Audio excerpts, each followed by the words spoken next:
Resourceful Designer, episode 300, When to Drop a Client.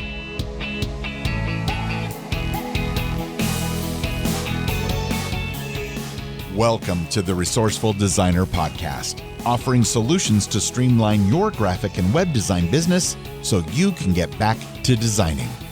And now, your host of the 300th episode of the Resourceful Designer Podcast, Mark Dickout. Congratulations, Mark. I appreciate that, Wayne, and thanks for recording 300 unique intros for me. Can you believe it's going to be 7 years next month? Wow, how time flies. And I want to thank you. Yes, I'm talking to you who's listening right now. It doesn't matter if this is the first episode of Resourceful Designer you listen to, or if you've been following me for a while, or even if you've been with me from the very beginning. I want to express how much I appreciate you for spending some of your valuable time with me. Now, many people asked me if I was planning on doing something special for this milestone episode. After all, there's not many podcasts that make it to 300 episodes. But after giving it some thought, I decided no. If I did, it would be like I was patting myself on the back. Yay, me, look at what I accomplished. But I do this podcast for you, not for me. So thank you to everyone who sent me congratulation messages. I do appreciate them, but let's just get on with a regular show. After I do one more thing, that is. I do want to take this quick moment to thank the members of the Resourceful Designer community. I know that I created the community to help you grow your design businesses, as well as to help you become better designers. And you've told me how much the community means to you. But I want to express what it means to me, because the relationships that I've developed with each of you have inspired my design journey as well.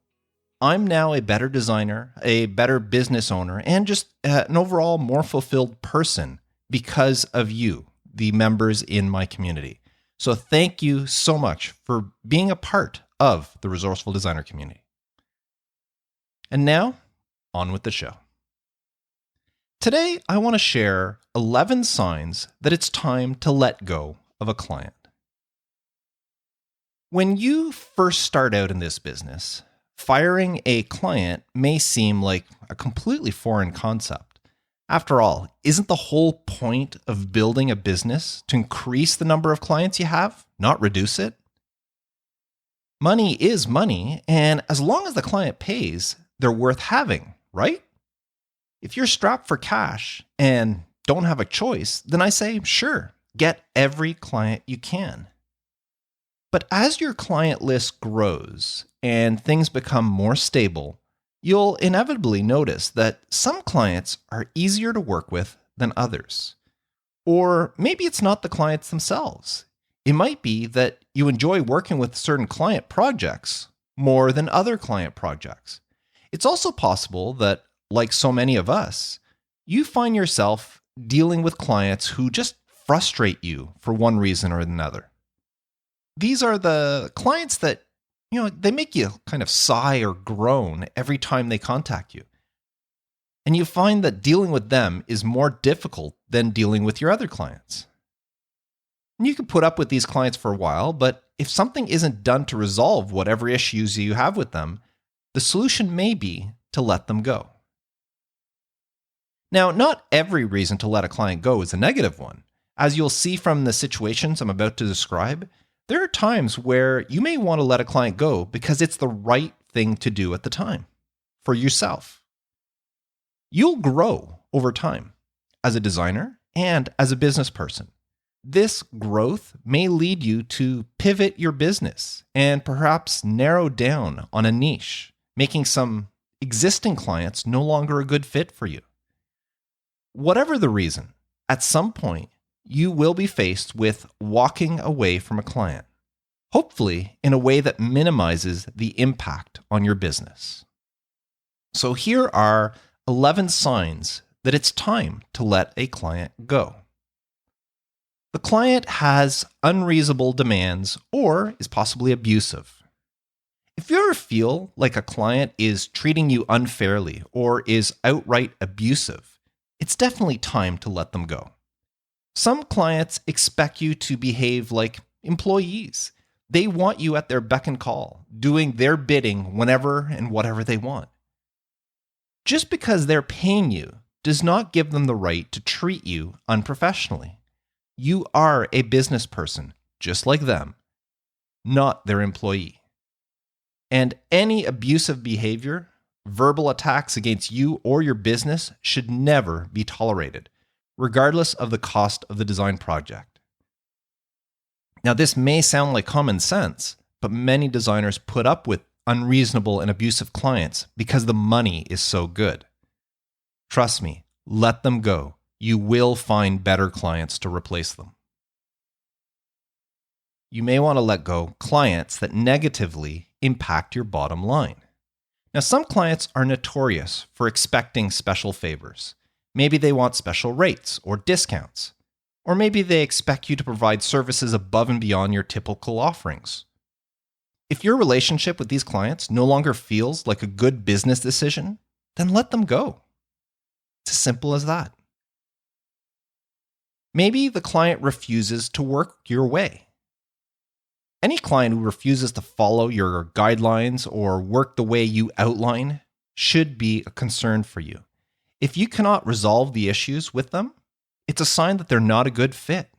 Let them go. Maybe the client asks you to do the same monotonous work over and over and over and over. Some design projects often become repetitive. I had a client years ago that all they wanted was their product photos to be on a white background. So they would send me a bunch of photos every week, and all I did for them was close crop the photos, put them on a white background, and send them back. It was easy money initially, but the work became tedious after several months of doing it, to the point where I dreaded getting their emails. And realizing that that client didn't require anything else from me other than this dead-end project, I let them go and devoted that time to other client projects. Now, you may have to let clients go if they have payment issues. Having to deal with a client who is consistently late with payments or wants to negotiate on every project isn't fun. Hopefully, you have a well-written contract that will alleviate these problems. You are using a contract, aren't you? But if not, it's probably in your best interest to let the client go. After they pay you, of course. Never continue working with a client that has payment issues. Now, you may want to let a client go if it's someone that you just don't enjoy working with. Not everyone gets along, and that goes for designers and their clients as well. It's not necessarily because the client is a difficult person or a bad person. Sometimes personalities just don't mesh. If you find yourself in a situation where you just don't enjoy working with a particular client, it might be time to let them go and find someone who is better suited to you. Maybe the client expects more than what was agreed upon. Now, you can't blame a client for trying to get the most from their investment. However, if a client keeps requesting additional work beyond the original agreed upon project, and they aren't willing to pay for your extra effort, then there's a problem. Scope creep is quite common in our industry, and it's best that you put a stop to it right away before things escalate. If the work you're doing for your client keeps increasing, but they are not compensating you for it, it may be time to let the client go. Now, sometimes it's possible that you outgrow your clients. At some point, you may decide that a client is no longer a good fit. They were at one point, but not anymore. Maybe your business grows to the point where you don't want to deal with smaller budget clients anymore. Maybe you decide to narrow your focus on your services you offer or the clientele that you deal with. And existing clients no longer meet your criteria. Anytime you outgrow a client, let them go and find new ones that suit you better. Now, you may want to let a client go if they're inconsistent with the work they give you. Some designers prefer work with clients who can guarantee them consistent work. Now, this is the perfect business model for retainer agreements, which I've talked about in episode 32 and episode 255 of the podcast. If a client only offers you the odd project here and there with no guarantee of steady work, and you prefer work with retainer clients, you may consider letting this one client go and focusing your energy on clients that'll bring you recurring projects. Now, a sheer sign that it's time to let a client go is if they don't respect you as a professional. It's a fact. Many people don't take designers seriously as business professionals. But that doesn't mean you shouldn't yourself. If a client disrespects you by maybe, consistently canceling, postponing, or even not showing up for scheduled meetings, or maybe they take forever to reply to your emails or phone calls, or if they disrespect you in any other way, let them go. As a business professional, you don't have time to deal with people who don't respect who you are or what you do. And finally, you may want to let a client go who isn't paying your current rates. As time goes by, and as you grow your design business, at some point, you're inevitably going to raise your rates. You may start off at, $30 an hour and $150 for a logo project, but at some point, you're going to want to charge more than that. Now, raising your rates isn't hard to do. You simply decide what the new rate is, and you start charging it. All new clients will pay it from that point forward. I wrote an entire blog post about raising your rates, and I'll link to it in the show notes for this episode. But what about old clients who are used to paying your old rates? Now, in my experience, most clients will understand and accept your new rates. In fact, I have never lost a client because of a rate hike. But should a client not be able to or not be willing to pay your new rates, take it as a sign that it's time to part ways with them. Some clients can afford you and some can't, and that's okay. It's the same for every business. And if someone can't afford you, then there's no sense working with them. So those were 11 signs that it's time to let a client go. Now, as you can see, sometimes you should let a client go not because they're a bad client, but because you've evolved beyond them. Your business will grow over time. The business you have 5 years in, 10 years in, will not be the same business that you started out with. And neither should most of your clientele. Now, I'm not saying you're not going to keep clients with you over time, but your clients will evolve as well. It's a known fact that designers who charge more for their services attract a different quality of clientele. There are people in every price bracket, just like there's some people who prefer to drive a Dodge and other people shop at Mercedes. The same applies to design clients. Now, regardless of why you let a client go, you should always do so in a professional manner. Whenever possible, try to come up with a solution that will prevent you from having to let them go. Letting a client go should always be the last option. But if it does come to parting ways, always try to leave on good terms. In fact, leaving on good terms can actually strengthen your relationship with the newly departed client. There's no telling what the future holds. You never know if a client you let go today might be in a different situation sometime down the road and in need of someone with your talent. And they'll respect the way you let them go now and contact you with maybe new work and new projects. If you parted on good terms, there's no reason why you can't continue that relationship down the road. Even a bad client may one day see the light. So don't burn any bridges if at all possible.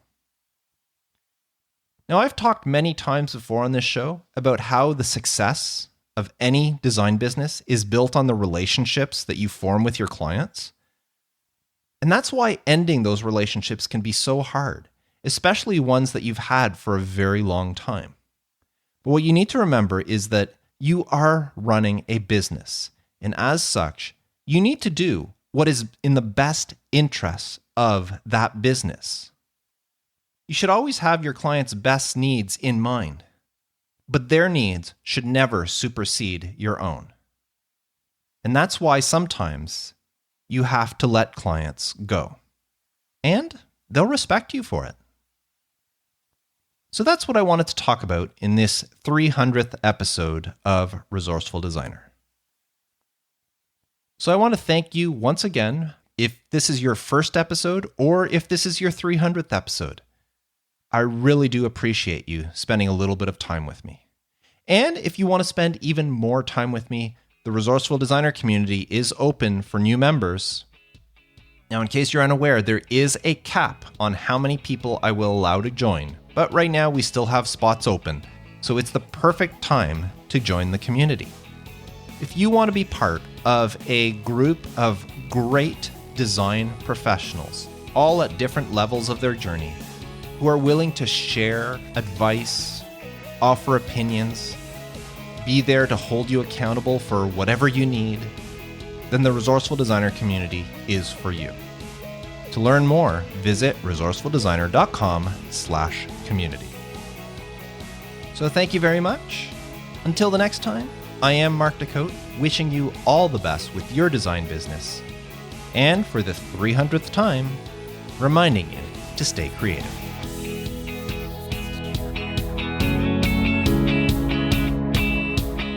Thanks for listening to the Resourceful Designer Podcast at resourcefuldesigner.com.